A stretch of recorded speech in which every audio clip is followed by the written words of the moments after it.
penelitian yang telah dilakukan di SD Negeri 018 Manggis ditemukan bahwasannya para guru sebenarnya sudah memahami gaya belajar siswa secara teoritis. Namun dalam penerapannya di lapangan, guru masih cenderung menggunakan satu metode, yaitu metode ceramah. Metode ceramah ini tentu lebih menguntungkan untuk siswa dengan gaya belajar auditori. Namun bagaimana dengan siswa yang memiliki gaya belajar kinestetik maupun visual? Mereka akan susah memahami pelajaran secara optimal. Kasus ini menunjukkan adanya kesenjangan antara pemahaman guru dengan penerapannya di lapangan. Guru tahu secara teori, namun masih memiliki kesulitan dalam mengimplementasikan strategi pembelajaran yang sesuai dengan variasi gaya belajar siswa.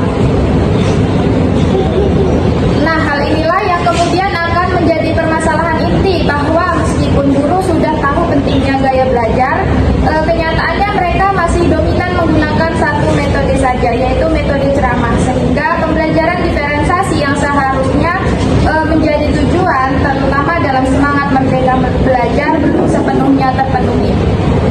Jadi di sini ada analisis masalah. Yang pertama, ada guru memahami gaya belajar siswa secara teori, tapi kesulitan dalam menerapkannya dalam praktik. Dalam teori, guru sudah mengetahui di mana setiap siswa memiliki gaya belajar yang berbeda. Ada yang lebih mudah paham dengan visual, auditori, dan kinestetik. Namun, ketika di kelas, guru seringkali bingung gimana menyesuaikan metode pembelajaran agar sesuai dengan gaya masing-masing belajar tersebut. Akibatnya, pembelajaran masih terasa monoton dan tak semua siswa dapat memahami materi dengan baik. Lalu yang kedua, ada pembelajaran masih dominan menggunakan metode ceramah. Kebanyakan guru masih menggunakan metode ceramah. Metode ini emang efisien untuk menyampaikan informasi, tapi kurang efektif bagi siswa yang lebih paham dengan metode belajar visual atau kinestetik. Misalnya, siswa kinestetik akan cepat bosan jika hanya mendengarkan, dan sementara siswa visual memerlukan gambar, video, atau alat peraga agar lebih mudah memahami materi. Artinya, pembelajaran belum mengakomodasi semua gaya belajar siswa. Lalu yang ketiga, ada keterbatasan media dan fasilitas pembelajaran. Masalah ini muncul kurangnya media pembelajaran yang menarik dan fasilitas pendukung di sekolah. Misalnya, ada infobus dan bahan ajar digital yang memadai.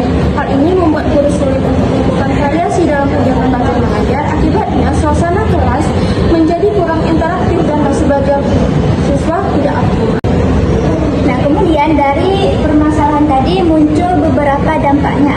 Yang pertama, ada dampak akademik, di mana siswa itu akan merasa kesulitan dalam memahami mata pelajaran karena gaya belajar mereka itu tidak sesuai dengan gaya belajar mereka. Yang kedua, itu prestasi belajar siswa akan menurun karena ketidakcocokan strategi belajarnya tadi. Kemudian terjadinya learning gap atau kesenjangan pemahaman semakin lebar, membuat perbedaan kemampuan antara siswa itu semakin terlihat mencolok. Kemudian dampak yang kedua itu dampak psikologis dan motivasi, yaitu siswa merasa kurang diperhatikan dalam proses pembelajaran. Misalnya, siswa kinestetik merasa diabaikan karena guru itu jarang memberi aktivitas bergerak dalam pembelajaran. Itu kedua, menurunnya motivasi belajar dan terjadinya rasa bosan dan jenuh. Yang ketiga, itu dampak sosial dalam kelas, di mana interaksi siswa itu akan terbatas karena pembelajaran itu tidak mendorong kerjasama antara siswa. Dan terjadi kesenjangan antara siswa serta menurunnya iklim kelas yang inklusif.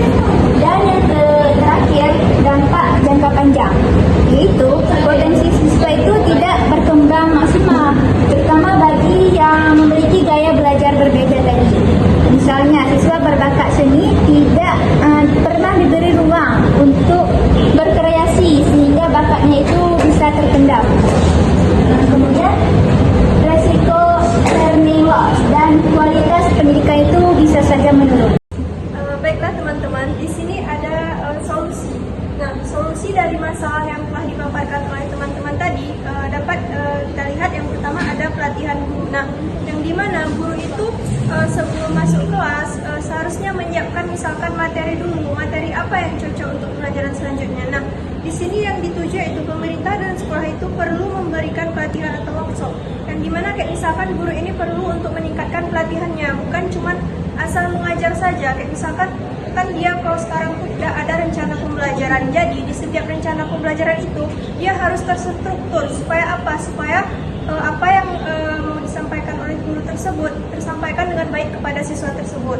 Terus yang kedua ada mengenai asesmen gaya belajar siswa serta strategi yang diferensiasi, yang dimana guru itu tidak hanya fokus dalam satu metode, tetapi harus tahu gaya belajar mana yang cocok untuk disampaikan kepada siswa. Kayak misalkan kan seperti yang kita ketahui bahwasannya anak itu kan gaya belajarnya ada 3. Yang pertama auditori, visual, dan kinestetik. Nah, jadi kalau guru ini cuma hanya menyampaikan materi secara ceramah saja, otomatis anak yang secara visual dan kinestetik tadi otomatis kan tidak bisa menerima apa yang kita sampaikan. Nah, jadi intinya kita tuh harus menerapkan kedua metode tersebut juga, harus mengkondisikan kayak misalkan strategi apa nih yang cocok untuk anak yang visual dan kinestetik ini, supaya apa? Supaya tujuan pembelajaran kita itu dapat tersampaikan dengan baik. Nah, kemudian yang ketiga ada variasi metode pembelajaran, yang dimana guru itu perlu mengadukan metode pembelajaran yang mencakup ketiga belajar. Nah, teman-teman, seperti yang kita ketahui, guru itu tidak hanya ngomong langsung di depan, tetapi harus tahu ketiga gaya belajar tersebut. Kayak misalkan auditori itu kan seperti yang kita ketahui bahwasanya itu kan menyampaikan materi, terus anak tersebut mendengarkan, bisalah dibilang seperti ceramah. Kemudian visual dan kinestetik, kalau dilihat dari kinestetik, kita itu dapat menerapkan variasi metode, kayak misalkan metode pembelajaran kinestetik seperti tes langsung, memberi pertanyaan langsung kepada anak tersebut. Kemudian kalau misalkan